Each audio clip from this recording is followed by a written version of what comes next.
সেদিন সেদিন রাখি বন্ধনের দিনে ভাই তার বোনকে বলেছিল,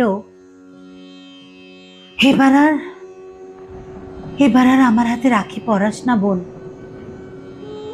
আমি তো আমি তো তোকে রক্ষা করার মতো অবস্থাতেই নেই।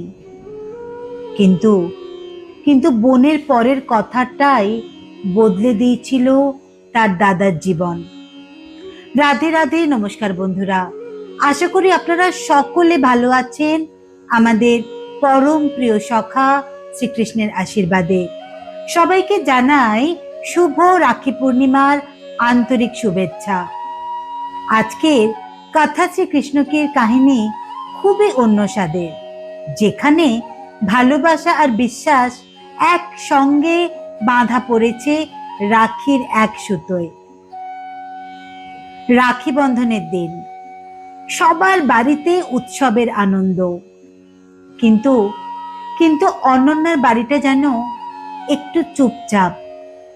তার দাদা অয়ন গত কয়েক মাস ধরে খুব বদলে গেছে। আগের মতো আর হাসে না, কারোর সঙ্গে কথাও বলে না। চাকরিতে বারবার ব্যর্থ হয়ে সে নিজের উপরই বিশ্বাস হারিয়ে ফেলেছিল। রাখির থালা হাতে নিয়ে অনন্যা দাদার কাছে গেল। অয়ন খানিকটা হতাশার সুরে বলল,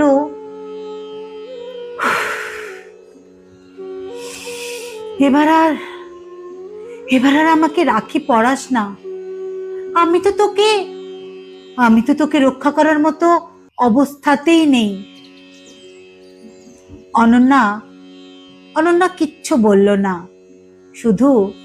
শুধু দাদার হাতে রাখিটা বেঁধে দিল। তারপর শান্ত গলায় বলল, দাদা, আমি তোকে রক্ষা করতে বলিনি। আমি শুধু চাই তুই নিজের উপর বিশ্বাসটা হারিয়ে না ফেলিস। অয়ন অবাক হয়ে বোনের দিকে তাকালো। অনন্যা দাদার ঘর থেকে বেরিয়ে চলে এলো তার ঘরে রাখা ছোট্ট শ্রীকৃষ্ণের মূর্তির সামনে আর বলল, হে মধুসূদন, দাদা তো সবার সামনে শক্ত থাকার চেষ্টা করে, কিন্তু ওর ভেতরের কষ্টটা কেউ দেখতে পায় না। তুমি ওকে একটু শক্তি দাও।